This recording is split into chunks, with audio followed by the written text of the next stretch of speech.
Conversaciones con Ernesto Rivera.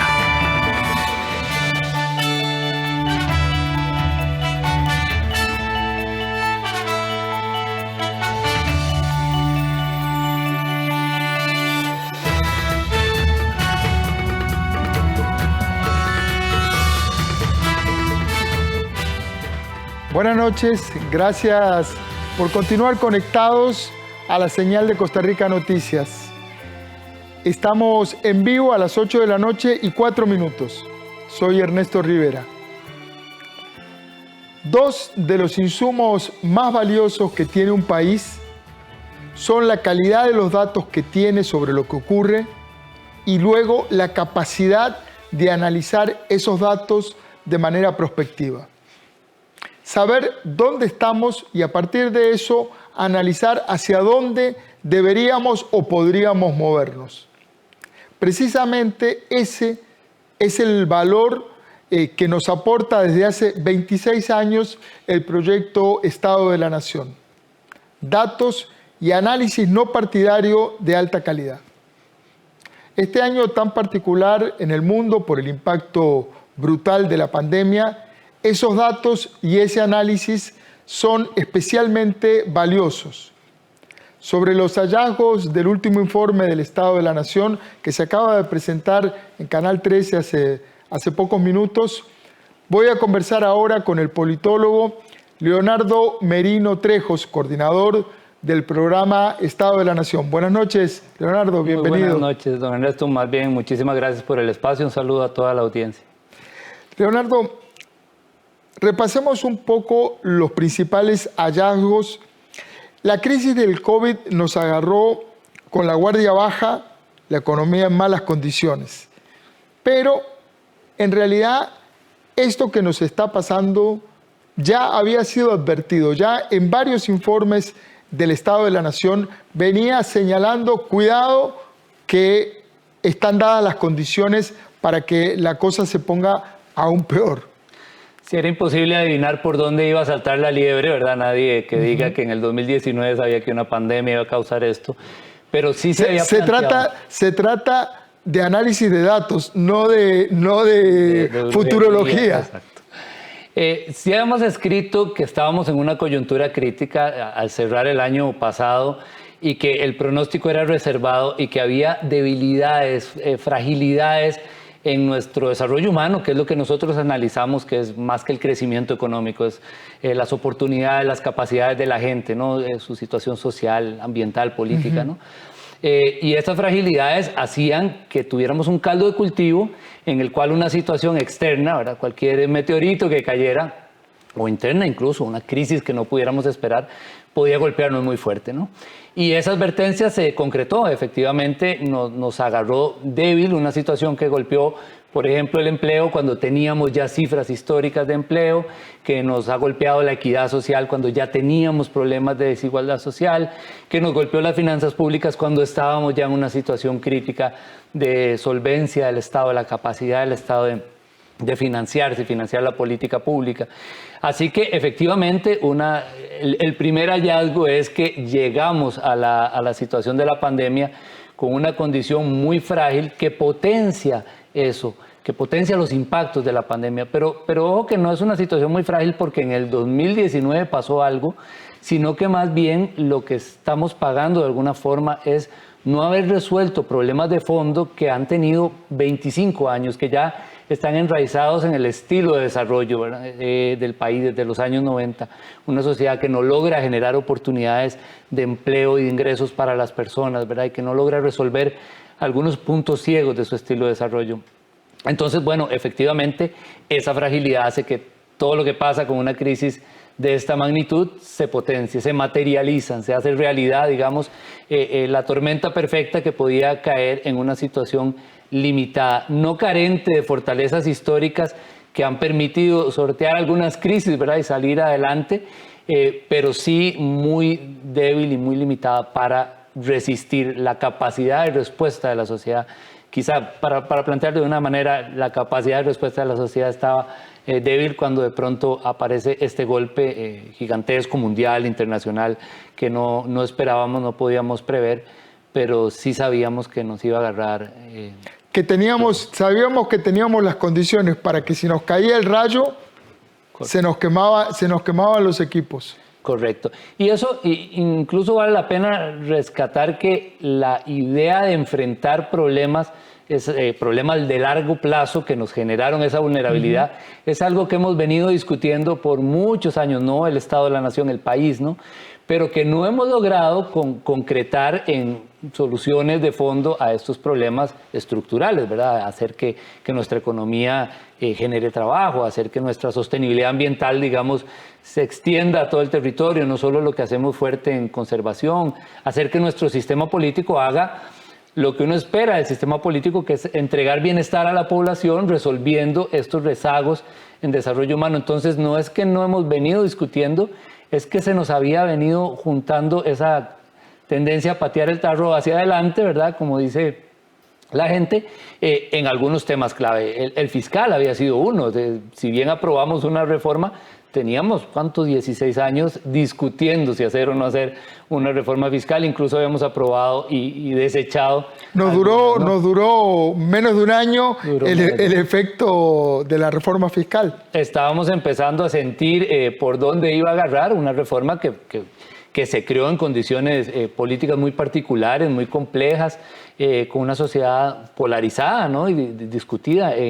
Incluso el resultado que pudo haber tenido no llegamos a conocerlo, si acaso vimos algunos indicadores en el 2019, que era un año de transición, mayores ingresos para el Estado, por ejemplo, se registraron, pero no logramos resolver otros problemas estructurales de endeudamiento, de gasto, que, bueno, nos hicieron no lograr ver los frutos que podía tener antes de que viniera esto, que por supuesto menos ingreso para el Estado, menos recursos que distribuir, más gasto para atender la pandemia y la situación. Nos llegaron las vacas flacas al mundo y nos agarró con las reservas en lo mínimo. Ahora, el COVID y la pandemia en general ha sido un catalizador de situaciones que ya existían.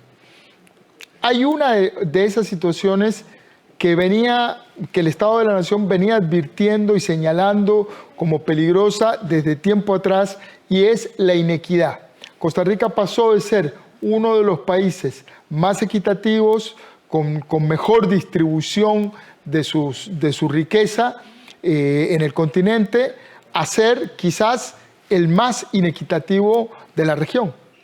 Sí, eso es un salto que en el siglo XXI particularmente, que ya lleva pues ni más ni menos que 2 décadas, cambió totalmente el perfil de lo que nosotros consideramos las fortalezas sociales del país, que no es un país de grandes sectores medios en los cuales pues, el acceso a los servicios públicos permitía que hubiera una movilidad social importante, y en que había ricos y había pobres como existen en muchas partes del mundo, pero las distancias eran menos notorias. Desde hace algunas décadas, incluso, como digo, lo que va de este siglo, los niveles de desigualdad han alcanzado ritmos inéditos para Costa Rica. Nosotros hemos hecho evaluaciones diversas sobre el tema hace ya varios años. Primero, sabemos que el nivel es alto, que es alto en el contexto latinoamericano. La última medición que recuerdo comparada nos ponía como en el 4º peor de América Latina en materia de desigualdad, después de haber sido el menos desigual. Pero más importante, hemos tratado también de explicar qué razones hay, qué factores producen que seamos más desiguales. ¿Cuáles son? Bueno, uno toma los ingresos, ¿verdad? Cuando hablamos de desigualdad, por supuesto, hay muchas desigualdades de género, de todo tipo, ¿no? Desigualdades de ingreso tienen mucho que ver con el comportamiento que ha tenido en el mundo del trabajo los ingresos de las personas, ¿no? Entonces hay conjuntos de personas calificadas, que son aquellas que tienen secundaria completa o más o algún título, y personas no calificadas, que son las que tradicionalmente han trabajado en el campo, que es una parte importantísima de la economía más anterior en el país, o en la industria más tradicional, o que está en la informalidad, ¿no? Los ingresos de esos dos grupos han tomado ritmos muy diferentes a lo largo de los años. De hecho, casi que en términos reales, es decir, lo que valía el salario hoy que hace algunas décadas en la gente no calificada, es casi igual, no han crecido, ¿no? En cambio, en la población calificada ha habido un crecimiento. Entonces, por ejemplo, el análisis que hicimos este año encuentra como factores que explican la desigualdad los ingresos laborales por trabajo de la población calificada. tanto en el sector público, en el privado y en el sector independiente. Si usted es independiente pero calificado, es otro nivel de ingreso.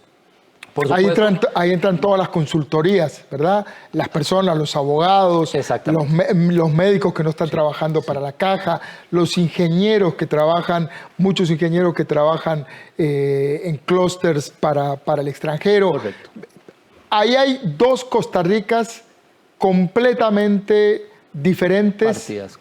Hay dos economías y hay dos Costa Ricas en términos de las personas trabajadoras que reciben los beneficios de cada una de las dos economías. Quizás ahí un poquito el tema es que esto que puede verse como destinos propios del esfuerzo de cada uno, o sea, de este sector, bueno, mucha gente dirá, bueno, si no estudió, ese es el resultado.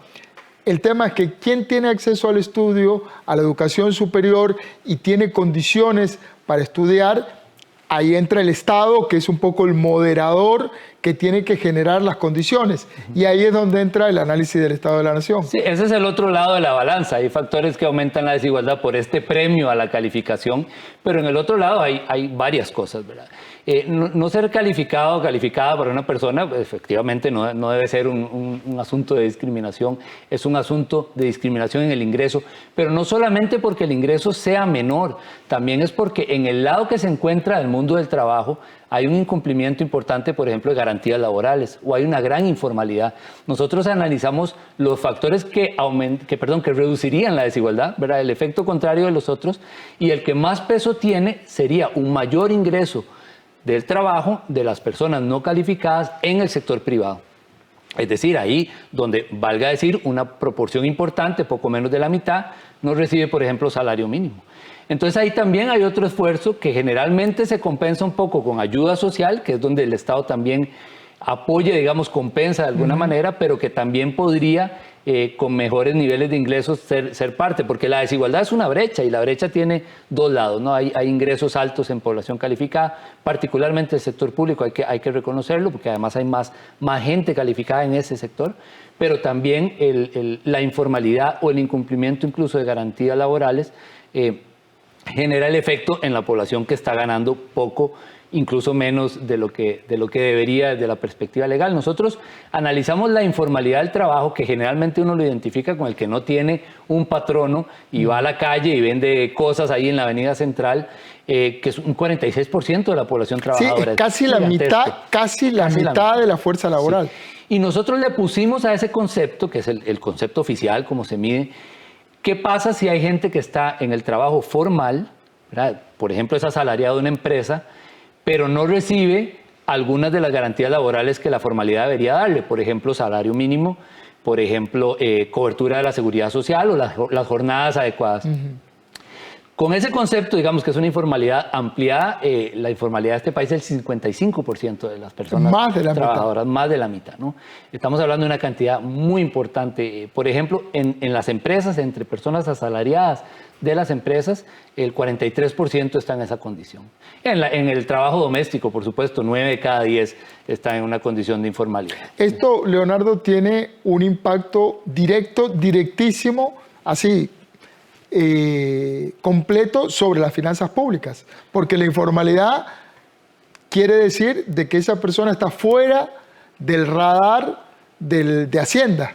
Sí, y del aporte a la seguridad social, por ejemplo, tanto para darle al Estado que toma esos recursos para mantener ese sistema de seguridad social, como para sí mismo, ¿no? Es una situación muy precaria para la persona, porque no se está garantizando una pensión a futuro, ni se está garantizando la capacidad de cubrir a su persona, a su familia, con la seguridad de una persona que está asalariada y asegurada normalmente. Entonces, sí, la informalidad crea un golpe y además, por supuesto, en los ingresos de los hogares, que terminan causando gran parte del problema de que si no se ingresa al trabajo formal de calidad, pasen tantos años en que no logramos mover la aguja en materia de pobreza, ¿verdad? Que rondamos, hasta que cayó la pandemia, un 20%. Rondábamos...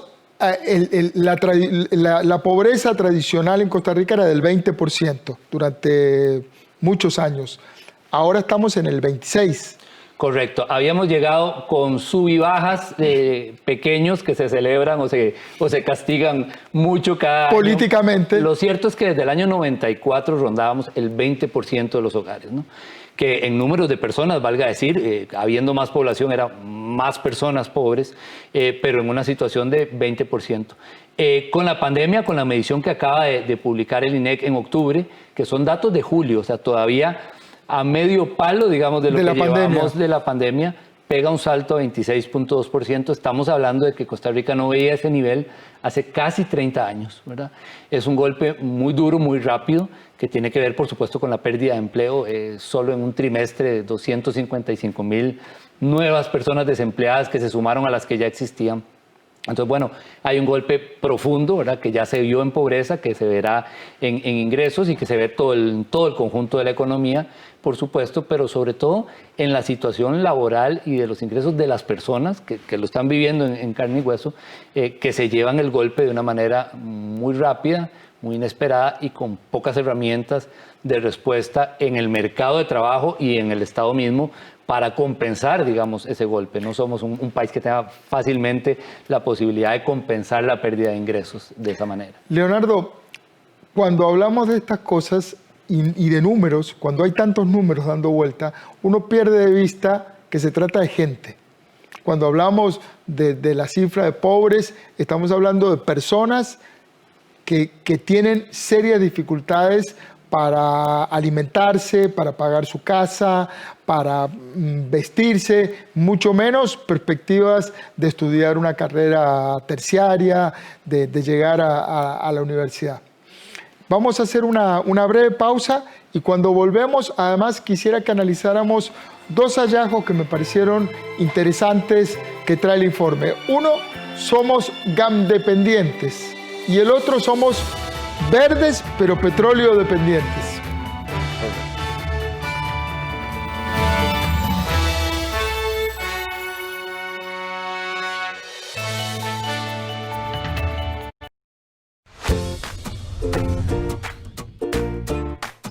El Instituto Nacional de Vivienda y Urbanismo busca mejorar la calidad de vida de todos los costarricenses y crear soluciones en 3 grandes áreas: urbanismo, programas habitacionales y gestión de programas de financiamiento.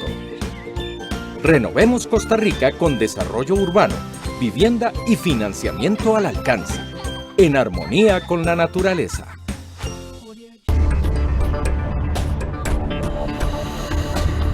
Hola, ¿qué tal? El tema de la salud mental ha sido preocupación de los diferentes sectores de salud por mucho tiempo aquí en el país y en el mundo, y ahora con el tema de la pandemia por el COVID-19 pues se ha exacerbado.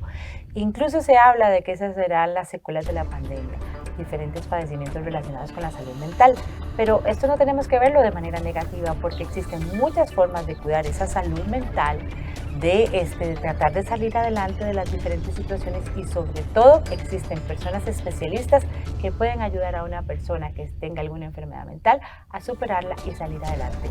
No estamos solos, podemos salir adelante con los diferentes padecimientos de la salud mental. De eso vamos a hablar en Una Mirada esta semana. Acompáñenos.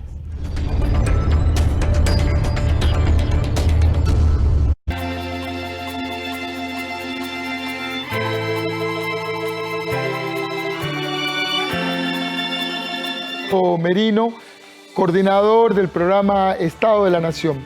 Y hoy se presentaron el último informe del Estado de la Nación y vienen dos datos que son significativos, interesantes y un poco preocupantes. El país es GAM dependiente. Todo lo que pasa en la gama. Yo viví muchos años en Argentina y había un dicho en Argentina que decía: Dios está en todos lados, pero atiende en Buenos Aires. En Costa Rica, Dios está en todo el país, pero atiende en San José. Sí, es importante ver que, por supuesto, la gran área metropolitana, la GAM, concentra más de la mitad de la población y tiene un peso en la economía muy grande, pero no teníamos quizá noción de cómo la estructura productiva, ya analizada con detalle, analizada como una red de transacciones, pasaba por la gran área metropolitana de tal manera. Para decir dos cifras, 3/4 partes de todas las ventas y 66% de todas las compras del país, de todas las regiones y de todos los sectores, pasan por sectores económicos de la gran área metropolitana, ¿no? Entonces, bueno, es una estructura que está agarrada de un pilar que si se pone complicado, ¿verdad? Que si se debilita, como por ejemplo ha pasado mucho en la pandemia, pues socava, digamos, la capacidad de las otras regiones de impulsar lo que tanto tiempo hemos hablado también, pero no sabemos muy bien cómo, que es desarrollo regional, menos dependiente, con más vínculos entre las regiones. Si uno quita de una telaraña de redes al centro, a la gran área metropolitana, lo que sucede entre las otras regiones en términos de transacciones, de ventas, de intercambios económicos es muy limitado. Y eso además tiene un apellido, que es el sector comercio de la gran área metropolitana, que resulta también tener como dependientes o con un alto nivel de dependencia a prácticamente la inmensa mayoría de todos los sectores de todas las regiones del país. Entonces, bueno, la información que ahora tenemos, que es muy detallada para ver incluso los vínculos internos de las regiones o no, nos permiten entender que en el centro está un pilar que si se cae afecta a toda la estructura productiva.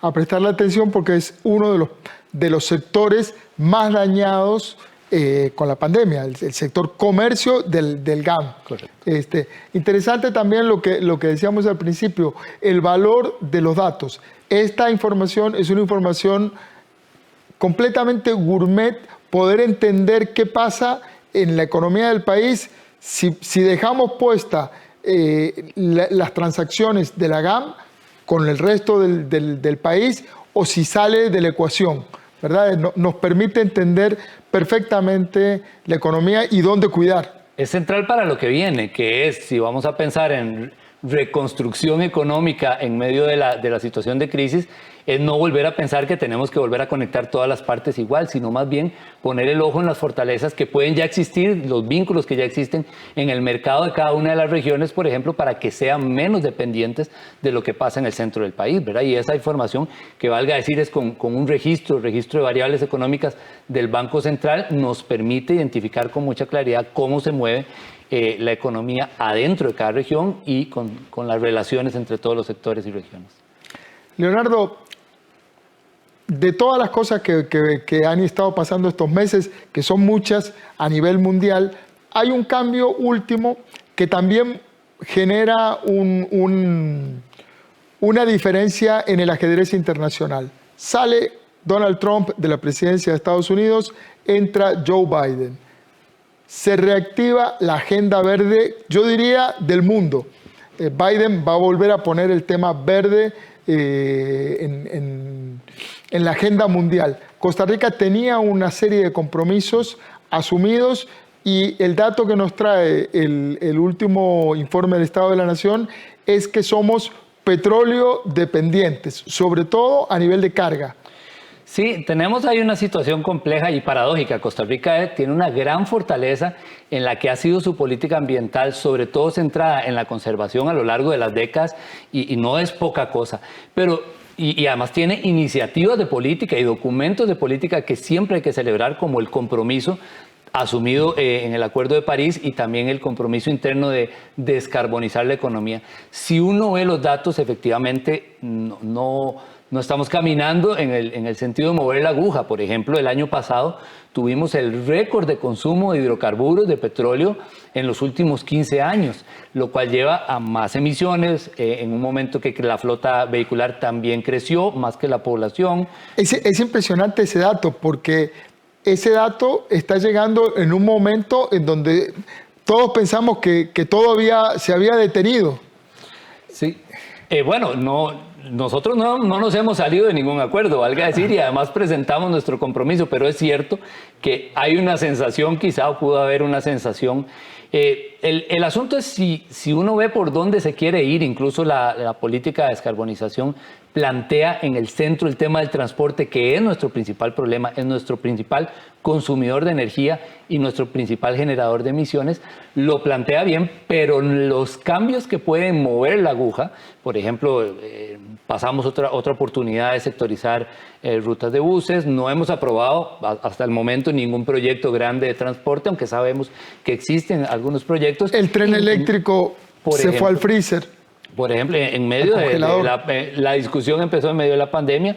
No, lo cierto es que no hay todavía una alternativa masiva, limpia, interconectada, que haga que nos movamos de una gran apuesta por el vehículo particular, que es nuestro principal problema en el tema de las emisiones. Entonces, sí, la aguja no está moviéndose. Ojalá efectivamente el retorno de esta situación permita, y además la crisis, como toda crisis, permita la discusión de salir de ella de una manera más verde, con una economía menos dependiente de los hidrocarburos, porque incluso nuestras finanzas públicas están muy pegadas al consumo de hidrocarburos, y esa es una discusión que va a haber que dar. Si le decimos al ministro de Hacienda que se va a quitar el impuesto a los combustibles, tenemos que llamar al cardiólogo. Don Leonardo, se nos acabó el tiempo. Le agradezco muchísimo su participación. Siempre, todos los años, el Proyecto Estado de la Nación nos entrega un informe que es el principio de una serie de debates. Ojalá que este sea el principio de una serie de debates que nos lleven a algunas conclusiones para hacer un país mejor.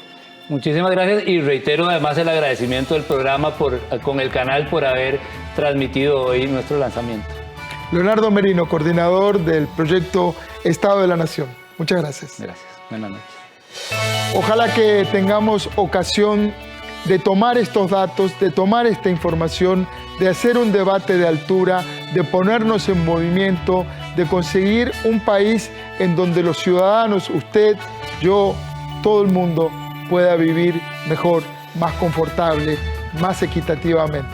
Un país más humano. Ojalá que sí. Recuerde, trabajamos para usted. Somos la televisión pública de Costa Rica.